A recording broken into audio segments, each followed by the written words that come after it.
Yun guys, so nandito kami sa Barangay San Lorenzo Ruiz 2, no? San Lorenzo Ruiz 2. Yung shoutout po pala doon sa kay Nanay Solis, yung presidente po ng mga senior citizens sa San Lorenzo Ruiz 1.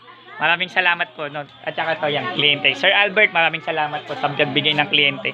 Okay na po yung piso wifi ni Nanay. Na-solve ko na rin po. So next naman, ang naging problema lang na po niya is yung bendo kasi is nagpasa-pasa na binenta siya sa kanila. Iba yung may-ari, iba na yung ano. So hindi sila familiar doon sa setup ng Wi-Fi 5, hindi rin sila familiar sa setup ng VLAN. So somehow nagawa ko na po lahat, na-setup ko na rin po, naayos ko na rin po yung internet issue. So yun, okay na rin po siya. Pinareset din po yung antena powered by EW71 Compass, Bakenemen. So yun, okay na po siya.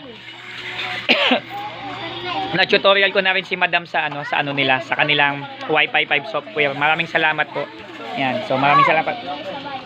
Ayan, Sir Jonas, baka naman Wi-Fi 5. Ayan yung may mga may-ari ng bendo. So mamaya po kita-kita po tayo sa sa Alfonso Cavite, Purok 6, Alfonso Kaisuyo, Barangay Kaisuyo. Maraming salamat po, malayo-layo. And then meron pa po kaming Solar Homes, Dasmariñas na dadaanan kay Ma'am Marilu. Maraming salamat po.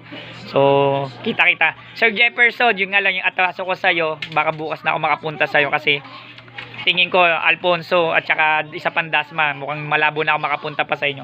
Ay si Brother Well, losyang na. Okay, maraming salamat po sa kliyente namin kahapon. Din na lang po nakapag-video sa Bronzeville kay kay Ma'am Nick daw, tsaka kay Cynthia Hiponia, maraming salamat po. Tsaka kay Rex si Saracon, maraming salamat po sa presidente ng TODA sa Sabang, Barangay Sabang, maraming salamat po. At kay Ma'am Deb ng West Plain, maraming salamat po sa pagbugbog sa amin at masarap na merienda sa kahapon na grabe, 3 bendo yung pinagawa niya kahapon. Maraming salamat po. Yan, maraming salamat po. PC mo gawa mo, don't forget to subscribe.